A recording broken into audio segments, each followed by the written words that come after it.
જૂનાગઢના માંગરોળમાં સાબરકાંઠાના તલોદ ખાતે આર્મી જવાન સાથે થયેલ દુર્વ્યવહારના કેસને લઈ માંગરોળ ખાતે નિવૃત્ત ફૌજી જવાનો અને શહીદ કલ્યાણ ચેરિટેબલ ટ્રસ્ટના સભ્યો દ્વારા મામલતદારને આવેદનપત્ર પાઠવવામાં આવ્યું હતું।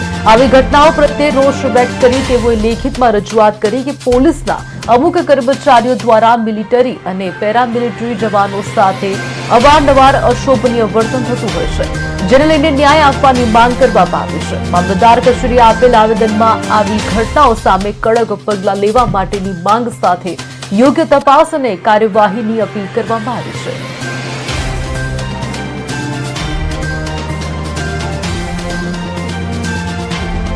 हमने ताजेतરમાં થોડા દિવસો પહેલાં સાબરકાંઠા જિલ્લાના તલોદમાં જે એક આર્મી જવાન હારે પોલીસની જે માથાકૂટ થઈ છે અને એમાં પોલીસ જે આર્મી જવાન હારે મારકૂટ કરે છે, અશોભનીય વર્તન કરે છે, એ બાબતનું અમે આજે માંગરોળ તાલુકા પેરામિલિટરી સંગઠનના સભ્યો અમારી સાથે આર્મીના જવાનો પણ જોડાયા છે।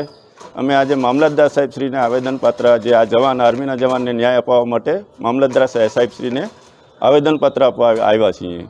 અને જે અવારનવાર જે આવી ઘટનાઓ બને છે, આર્મીના જવાનો હારે પેરામિલિટરીના જવાનો હારે જે પોલીસ આવું અશોભનીય વર્તન કરે છે, એ ન બનવું જોઈએ। આ જે બનાવ બન્યો છે, જે સાબરકાંઠા જિલ્લામાં આર્મીના જવાન હારે જે બનાવ બન્યો છે, એ બનાવને અમે વખોડીએ છીએ અને આ જવાનને જે ન્યાય મળે એવી અમારી લાગણી અને માંગણી છે।